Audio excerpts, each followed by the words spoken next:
студии Валерия Наумова. Здравствуйте. Главные темы этого утра. Владимир Путин поручил правительству России подготовить предложение о передаче полномочий по лесоохране на федеральный уровень для некоторых регионов.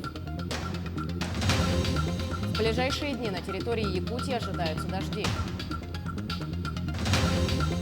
Специалисты МЧС предупреждают, главное быть уверенным в выборе места купания. Чем чревато пренебрежение правилами безопасности, расскажем в этом выпуске.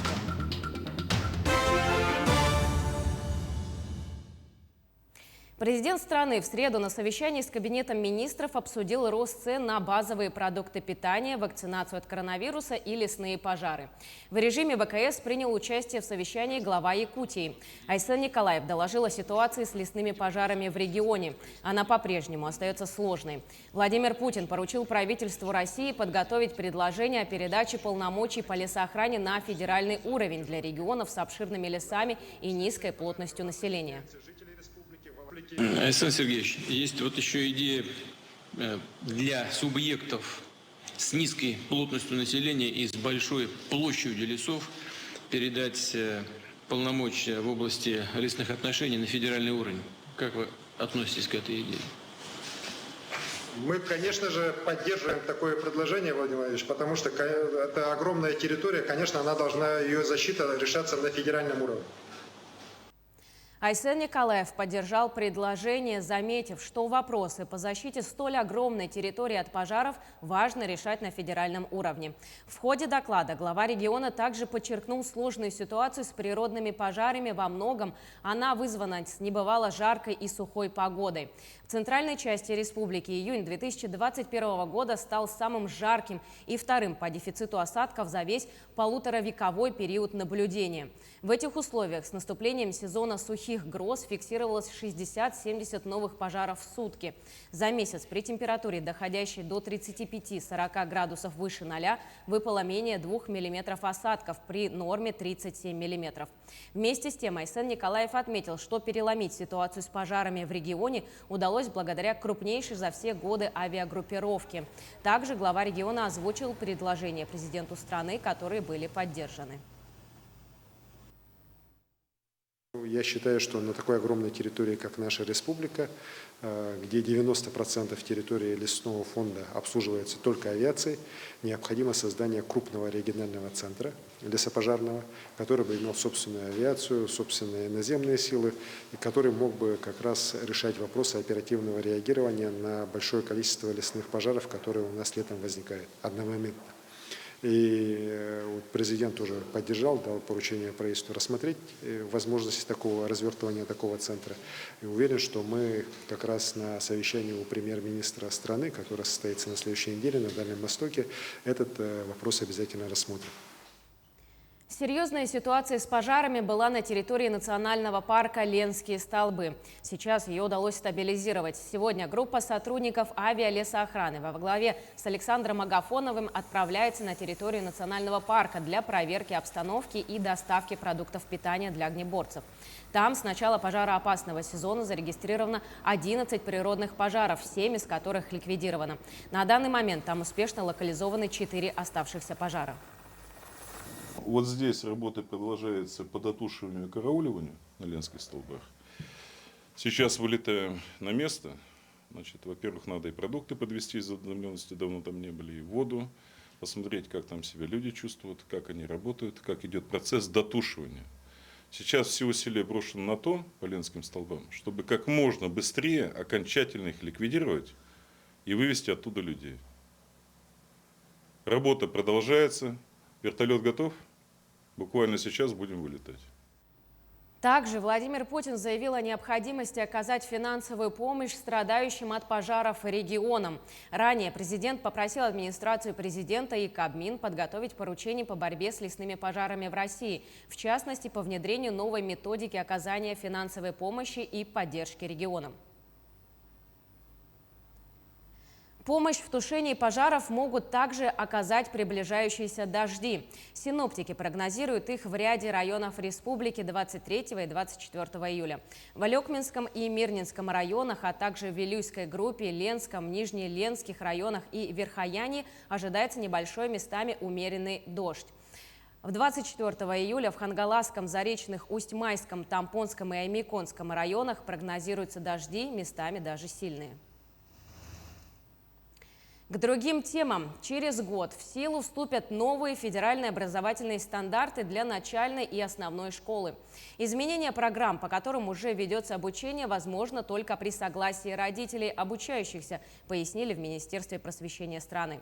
С младших классов начнут изучать финансовую грамотность. С 5 класса начнут узнавать вопросы финансов более глубоко. Как защитить накопление от мошенников и как рационально использовать средства. Все это тоже будет ограничено, включено в несколько предметов: обществознание, информатика, география и другие. В новых образовательных стандартах также прописано: изучение второго иностранного языка из перечня, предлагаемого организацией, осуществляется по заявлению обучающихся, родителей и при наличии в организации необходимых условий. Что интересно, по некоторым дисциплинам, например, математике, физике, химии, новые стандарты вводят уровни изучения – базовый и углубленный. А вот, например, историю делить на уровни не стали. А собрать ребенка в школу теперь будет дороже. Траты на минимальный школьный набор выросли за год на 13% и на середину июля составили почти 13 тысяч рублей. Об этом говорится в исследовании аналитического ресурса «Чек-индекс» оператора фискальных данных платформа ОФД. Для расчета стоимости минимального набора товаров для школы эксперты учитывали продажи канцтоваров, школьной одежды и обуви, рюкзаков, настольных ламп и тетрадей за период с 1 по 15 июля 2021 и 2020 годов по всей России. На Якутской ГРЭС продолжается ремонт оборудования в рамках подготовки к осенне-зимнему периоду. Что сделано и что предстоит, в репортаже Дмитрия Тымырова. Ремонтные работы на Якутской ГРЭС-1 начались еще в марте этого года. Капитальный ремонт производился на газотурбинной установке под номером 7. После завершения периода подконтрольной эксплуатации его запустили в работу. В целом, в рамках подготовки к осенне-зимнему периоду 2021-2022 годов на Якутской ГРЭС ПАО «Якутскэнерго» запланировал капитальный ремонт 2 газотурбинных установок. В план мероприятий подготовки к ОЗП входит капитальный ремонт ГТ 45-3, станцион номер 4,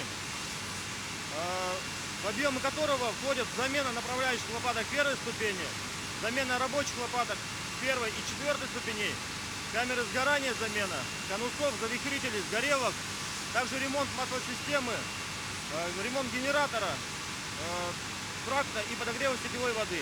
Ремонтные работы будут завершены в конце сентября. В данный момент производится разборка маслоотбойников силами подрядной организации АО «ЯРК».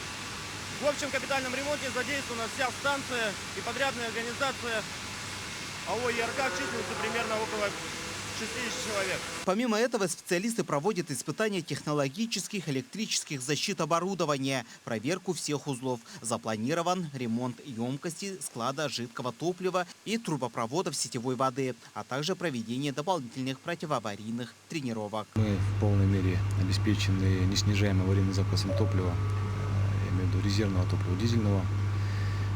Кроме того, в период подготовки к осенне-зимнему периоду нам предстоит отыграть дополнительные противоаварийные, противопожарные тренировки с персоналом, направленные на обеспечение живучести станции в период несения нагрузок в условиях низких температур. Все мероприятия направлены на успешное прохождение осенне-зимнего периода и организацию надежного энергоснабжения потребителей. Подготовка к работе осенне-зимний период 2021 и 2022 годов идет в соответствии с утвержденным графиком. Дмитрий Тымыров, Джулстан Иннокентьев, Якутск.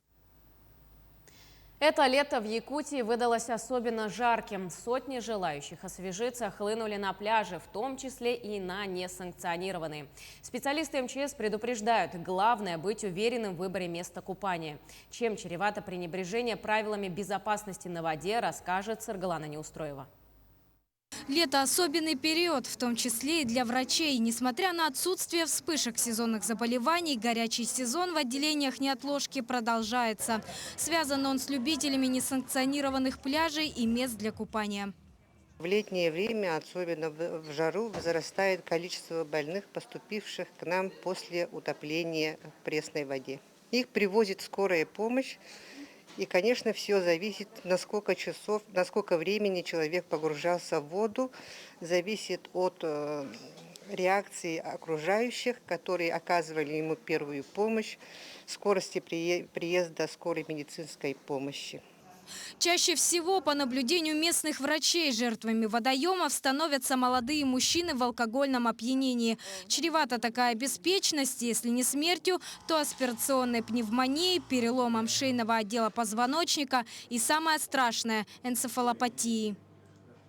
Тяжелые последствия от этого, конечно, это гипоксическая энцефалопатия, когда мозг уже пострадал от гипоксии.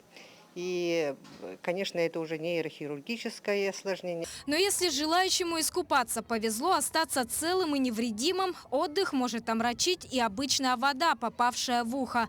В летний период работы прибавляется и у лора. Возрастает количество больных отитом и другими заболеваниями органов слуха. Осложнение – это может быть наружные отиты, катаральные отиты, воспаление среднего уха.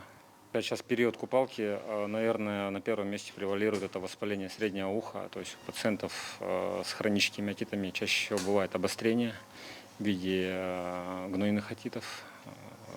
Это чаще всего из-за попадания воды. Спасение утопающих – дело рук самих утопающих. Помните об этом прежде, чем залезть в незнакомый водоем. Ведь в случае опасности жертвой может стать и спасающий вас человек. Выбирайте места с пологим берегом и несильным течением. И ни в коем случае не пытайтесь совместить алкоголь и желание искупаться. Саргалана Неустроева, Григорий Хлопков, Якутск. Якутянка, бэк-вокалистка, певица Манижа, участница международного конкурса Евровидение Юлина Попова выпустила свой первый сольный альбом под названием «Июль». Подробности у нашего московского корреспондента Айсены Бурнашовой.